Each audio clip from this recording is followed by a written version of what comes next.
Honestly, I've got no idea where to start here. There are cars in this world that just don't make sense. They usually cost upwards of 120,000 euros, they pack more horsepower than an average driver can count, and their main purpose is to defy the laws of physics. But this is a Jeep. It's no Porsche Cayenne Turbo, it's no BMW X5M. It's a car for the working people. People who need to get to the office in a hurry, I guess.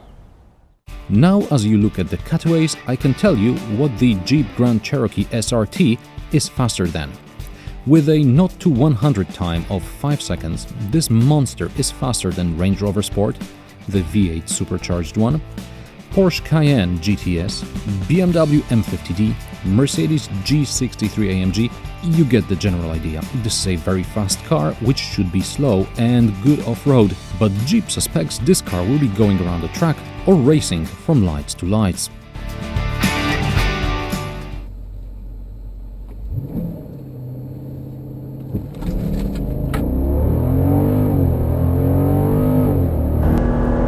Okay, it's fast. Let's see how it corners. Surprisingly, not too bad. Well, not too bad for a car which weighs almost 2.5 tons, and it shouldn't be able to go through corners so fast. But, you know, the Jeep Grand Cherokee allows you a lot of liberties here.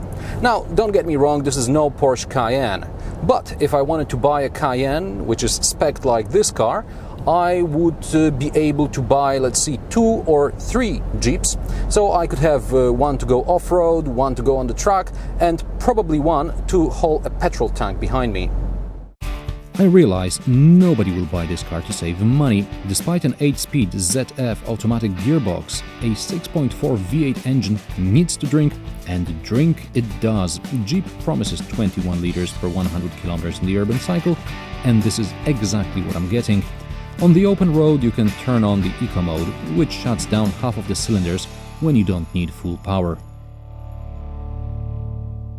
Let's go back to the cornering for a minute here. Now, at lower speeds, the steering is pleasantly weighted. You know, it gives you some feedback and it's nice. But at higher speeds, there's no feel whatsoever. And personally, I think it's actually quite dangerous because the acceleration in this car and the noise, they're so intoxicating that you won't notice how fast you're going, and you're gonna go very fast in a couple of seconds. And when you're going very fast, you do want to know what's happening with the front wheels. Fortunately, there's a whole bunch of safety systems watching over the driver and the passengers. There's an emergency brake assist, adaptive cruise control, collision warning system, blind spot monitoring system, a system detecting moving objects when reversing. Other car manufacturers will make you pay a lot extra for this kind of stuff, but Jeep, in its top spec models, it offers you all this as standard. But let's not kid ourselves.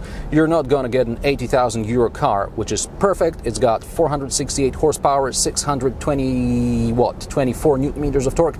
There's got to be a hook. Let's start with the interior. Now, it's pretty decent quality for European standards, but it's not something I would call premium. And then, well, the steering wheel squeaks in tighter bends. Okay, judging by the mileage on the clock here, I suppose this car may have been tested by, 40 media crews. That means that probably around 100 people drove it, and probably each and every one of these 100 people wanted to see what this car can do. So, okay, squeaking, it's part of the job, I guess, for this car. But crickets in the AC, it's not something the journalists are responsible for. Graphics on the sat-nav, they're so last decade, that's cost saving. And then there's the ride. On a straight road, everything is fine, but when things get bumpy, it rocks like a boat during a storm. You really have to want this car to buy it.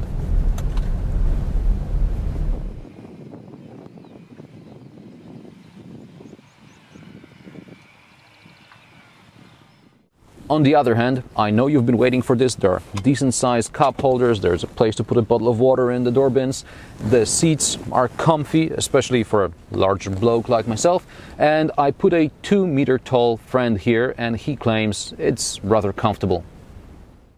In the back, 3 adults will fit comfortably, the floor is almost flat and the boot offers 457 liters of space. And here's something I guess many of you will appreciate. The Jeep has a full-size spare. I guess it's only logical because I don't expect the first tire shop on your way to stock 20-inch high-performance Pirellis. There aren't going to be many more cars like the Jeep Cherokee SRT. Its double exhaust tells you everything it has to say about ecology. It sounds like an approaching thunder and it looks like it could punch you in the nose. 1 horsepower in this car costs about 170 euros. There are cheaper ways to get this much horsepower, but what the hell am I gonna do with 4.5 Skodas? While you're here, subscribe to my channel to be up to date with new cars and bikes. Also check out my other reviews and come back for a new video every Friday. Thanks for watching.